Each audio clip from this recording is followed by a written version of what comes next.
Hi, welcome to my weekly live stream.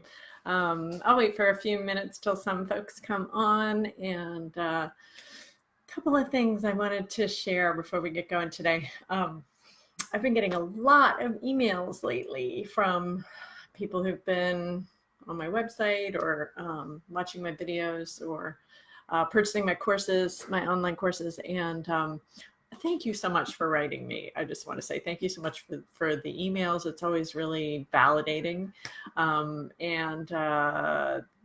I tried to get to all my emails, but like this is what my desk looks like today. So, it's like all this stuff. Oh, and the hair tie. The thing, we all have it, right? We all have piles of stuff. So, and they say the most productive people are the ones who don't do their emails first. And that's never been my thing. I've always been like, I have to answer my emails. So I really try to get to them. But today I had just like sort of mountain of stuff to do. And I'll get to them eventually. So if you're waiting for an email back from me, just let me know. I'll be, or just be patient and I'll get back to it. So today I want to talk about yoga and the neuroscience of building community, why it's so important, why community is so important, why it's something that we can access with yoga. But I thought I'd start with a little story, which is that I was just talking to somebody today, actually, who was telling me about her yoga teacher training experience, which is, I just feel like this experience is not that uncommon. She said in the yoga teacher training, the trainer was, let's say, a little pitta provoked, like not so open or interested in other people's feedback or comments. And she said it created a lot of tension in the training. And by the end of the training, she said, many of us felt like we needed therapy. By the end of the training, I thought, this is an example of what not to do if you're training yoga teachers. And it's also an example of what not to do when you're leading yoga classes. Another example, this is just from me, but so many times I've heard this story. I was in Los Angeles visiting with family and then taking yoga classes because I like to go there and see what's going on in Los Angeles, and take yoga classes. So one studio I walked into, the people at the front desk were, had their heads down or were on phones or something. And I stood there for a couple of moments. And finally, somebody looked up at me and just kind of cocked their head. And I was like, I'm here for a yoga class. And he was like, you can sign in over there, and pointed me to the computer. So I did what I had to do.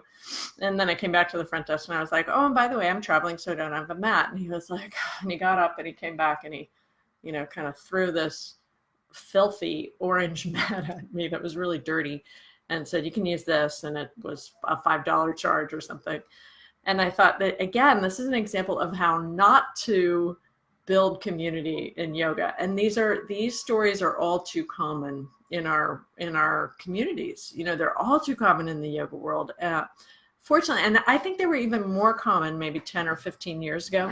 Fortunately, I've seen some shifts happening in yoga studios, and yoga studio owners are starting to see the value of creating community. It's so important to create community. It's good for business, not only that, but the most important thing is that it's good for our nervous systems, right?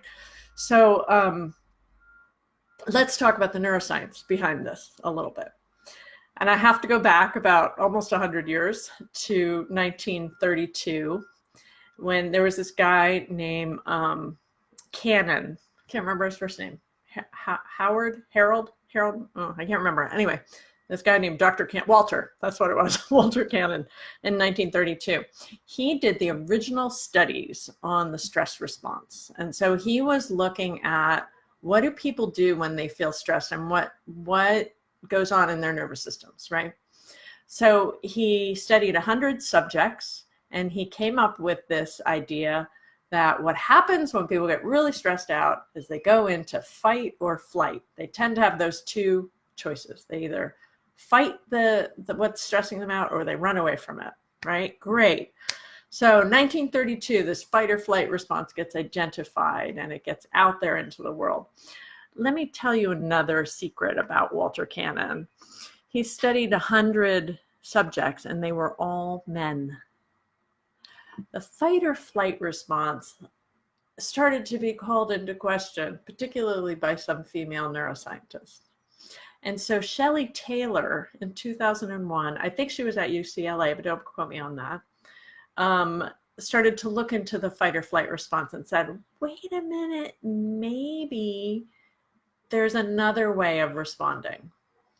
And she is the one who started to understand this concept. And I don't know if she coined the term, but she coined the concept of tend and befriend. And she said, particularly women, evolutionarily, are not necessarily as good at fight or flighting. Like, what if you had a bunch of little kids running around and you had to take care of them? You can't like run away from the saber-toothed tiger or the threatening tribe. More really, it's a threatening tribe that's important here, as easily if you're a caregiver. So she started to see that there were other things going on in the nervous system. This tend and befriend response in the nervous system has to do with social engagement, has to do with negotiating, a little give, a little take. Oh, hey, you're coming to threaten my tribe. Well, why don't you sit down and have something to eat? Let me cook you a meal. Let's chat about this issue that you're having. Let's work it out that way. So this tend and befriend response is a part of the nervous system that is equally as important as fight or flight. And then you have these yoga communities that are often largely 80, 90, 95% women. And so I think it makes a lot of sense if people are coming into a new environment, they don't know you as the teacher, they don't know your other students, they may feel a little sense of apprehension. You're going to aggravate the fight or flight response if you don't, chat with them, if you don't spend some time getting to know them, if you don't ease their fears by saying, oh, this isn't, this class isn't going to be like so hard that, or whatever, and this is a hard class, but you're welcome to take things at your own pace, that kind of introduction, and always introducing yourself to somebody, giving them your name, asking their name, even if you don't always remember it. That kind of an introduction to a yoga setting is going to really allay fears, and it's going to access this social engagement part of the nervous system, this tend and befriend part of the nervous system. Now, later, Stephen Porges picked up this term tend and befriend. And to tell you the truth, I don't know if that was later, because Stephen Porges started publishing his stuff, as far as I know, around in the mid-90s. I know that this study by Shelley Taylor came out in 2001, but you hear so much about Stephen Porges and very little about Shelley Taylor. That's interesting. And part of that is because Porges is a big reason is because he's a man. But another important part of that is that Porges identified these three levels, or he calls them three circuits of the nervous system. So the ventral vagal complex, which is this tend and befriend response. And by the way, it's not only women who do this, everybody does it, but tends to be a little bit more of a feminine characteristic. And I love what Shelley Taylor said at the end of her study. She said, I'm not discounting the fight or flight response. This is just another way that women, or another way that people deal with stress. And I was like, oh my God, that's such a perfect female response, isn't it? But at any rate, so Porges identified this ventral vagal complex. He called it the most evolved part of the nervous system. And this is what Shelley Taylor was talking about too, this tend and befriend response. And it has to do with muscles in your face, and how the lifting your eyebrows and the corners of your mouth has an effect, and the eyes opening a little bit has an effect on the heartbeat and the respiratory rate. So that stuff tends to settle down when we're in ventral vagal. We feel safe. We're in community. We feel safe. And human beings are wired for community. I mean, it's part of the attachment system. When we feel safe, when we feel attached, when we feel listened to, we feel heard, we feel acknowledged, then we're in a restful state. We're open. We're parasympathetically, in a parasympathetic homeodynamic balance. We're in this place of balance where, we can take in more information. We can learn more. We can change. This is where you have to be if you want to make neuroplastic changes in your brain. We can make conscious changes to the way we look at things. We can reframe things cognitively, all these things that we need to do as human beings to feel healthy, to feel balanced, so we're wired for social engagement. It's such an important thing to recognize as yoga teachers, and then to validate that and create more of that experience for our students. So the yoga teacher who comes, how many times I've been to a workshop, and the famous yoga teacher just dismisses me. I'll be like, I have a question. Many, many times that's happened. And how horrible that feels, So, and it doesn't have to be famous. Like we can do that. We can be dismissive to people in many ways, just in our regular yoga classes. So how important it is to not let that be a part of our approach. And I'm sure I'm preaching to the choir here, but I really think if more yoga teachers understood this, you'd be creating better communities. People would be talking amongst themselves and each other, and they start to feel like, oh, I want to go to class because I want to see that person that I connected with last time. It's a really healthy thing to do, not only because we want to serve our students better, but it's healthy in terms of the people wanting to buy into and come back to your classes, particularly if you're teaching the slow, mindful stuff. Somebody else wrote me an email recently and said, I love teaching slow, mindful classes because it's fun and it makes people feel like they're connecting to each other. And I couldn't agree more. And part of that, the neuroscience of that, is this mirror neuron networks that we have in different places in the brain. But essentially what the research shows, you watch somebody doing something, you start doing it with them, and we all like each other a lot more. I remember I went to a workshop with Bessel van der Kolk long, maybe 10 years ago. And the first thing he had us do was get up and dance with each other. And then he said, okay, so we're doing that because of this mirror neuron networks in your brain, and it's activating them, makes them feel happier. And I thought, that's what we do in yoga. So let's be more intentional about it, right? Okay, I talked about ventral vagal complex. The next part, when that doesn't work, when you go to that yoga class, or just say, for example, someone walks into a yoga class and the teacher has the resting bitch face on or whatever, or, the other students are just sitting there on their mats looking straight ahead, everybody's meditating. I think what that's about is that somewhere along the line, we got this idea that yoga should be really quiet and internal, and it's all about like me finding inner peace and happiness within myself and, keep everything at bay.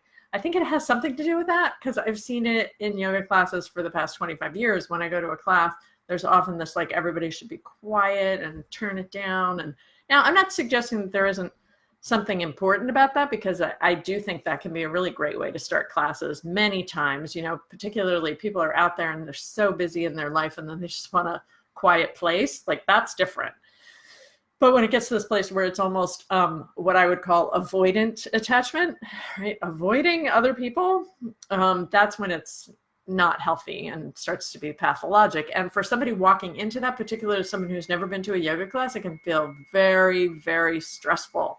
And then we go into this, the sympathetic part of the nervous system, of the autonomic nervous system, and that can put us into a place of feeling stressed out, of feeling like I just want to get out of here, fight or flight response, right?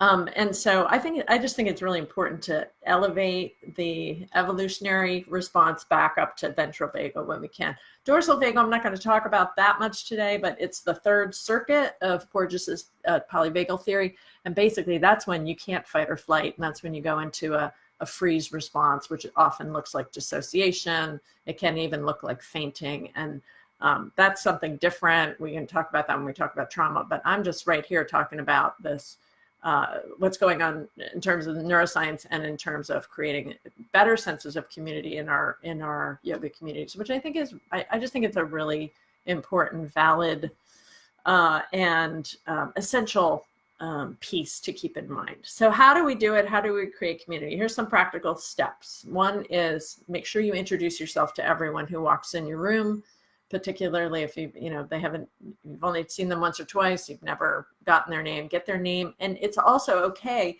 to go up to somebody who's been a couple of times and say, hey, I forgot your name. Can you and my name, in case you forgot mine, my name's Kristine, you know.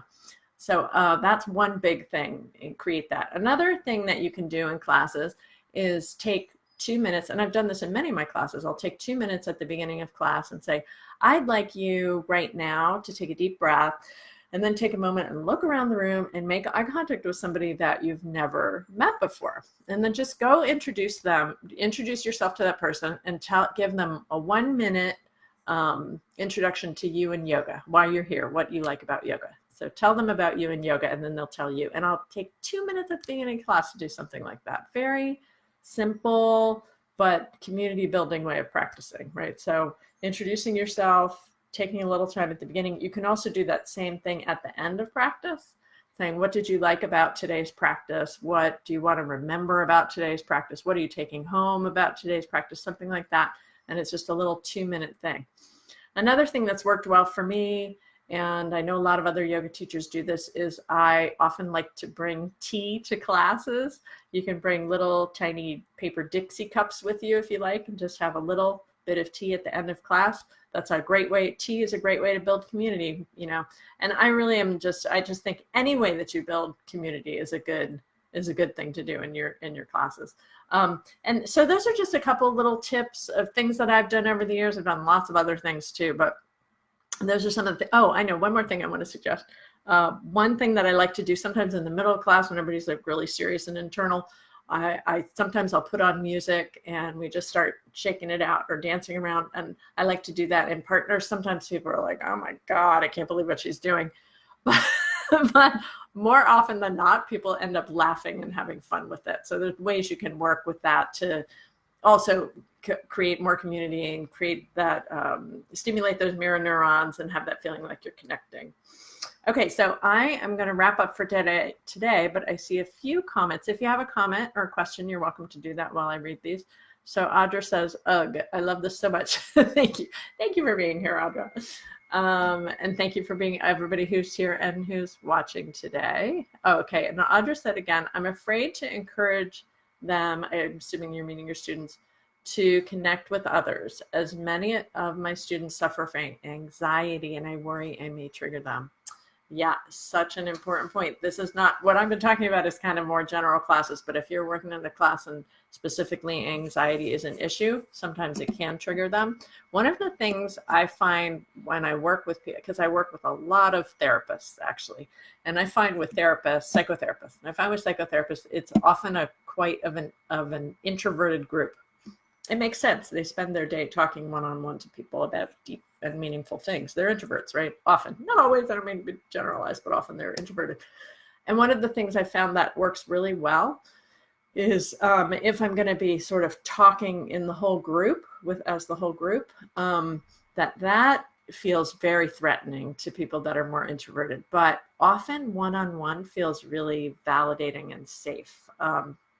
So you may want to do it to start off, Audra, as a look for somebody that you know and have a moment to chat with them. That could be one way that's safer, or somebody that you have been practicing next to for a while. And then there's always the option. And if you choose to not participate in this, which is always okay, and you have to normalize not participating because some people just are not at yoga to talk to anybody, then perhaps you'd like right now to do this restorative pose, and you could give them, Shavasana with a bolster under their knees, or Supta Baddha Konasana, or legs up the wall. You're welcome to come over here to the legs up the wall part of the room while everybody else is doing this 2 minute thing. There's things like that you can do to make it work. So options are really important. I never want to try to force anybody into any part of their nervous system, let alone the social engagement part of the nervous system. We have to simply provide options and guide people. So options are always important. Okay, and then let's see. Jennifer said, I like the tea idea. Tea works great. People love it. If you get one of those little thermoses, you can make a whole carafe of tea and it'll stay hot during your whole class. And then afterward, would you like a cup of tea before we finish up today? And it just gives a moment to, and if you have any questions about class, feel free to chat with me about those questions. It gives people a moment to just feel like they don't have to race off into their cars, and maybe they could have some connection. We live in a world that's increasingly isolated. Everybody says that. And I think yoga is an opportunity to help people create more connection. Okay, and then one more comment from Educated. Oh, no, there's a bunch more comments. Okay, Educated said, we just did the wiggle today and they loved it. People love wiggling. That rebounding, some of you were rebounding with me last week. I don't know if it was on this live stream or another one I did, but you can rebound. And I'm rebounding in my chair. Right? So that bouncing stuff is really important and people love it. It makes them laugh. Okay, and Diane said, I'll watch later as you keep freezing on me. Sorry about that. Robin said, the pranayama module of Subtle Yoga Revolution was wonderful. Thank you, Kristine. Thank you, Robin. I'm glad you enjoyed it. And for those of you who would like a little taste of pranayama, I have a 30-day pranayama challenge on YouTube. And you're welcome to check that out. That's free. And she said, when you are next in LA, consider taking a class at Spiral Path Yoga Center in La Crescenta. Okay, thank you. Is that your path, Robin? Your studio, let me know. Happy to, and I don't have any plans to be in LA anytime soon, but you never know. Okay, so thank you everyone so much for being here. I love this opportunity to get to share with you. I appreciate the comments. Please, if you're watching this later, leave a question or comment here, and I'll talk to you next week. Namaste.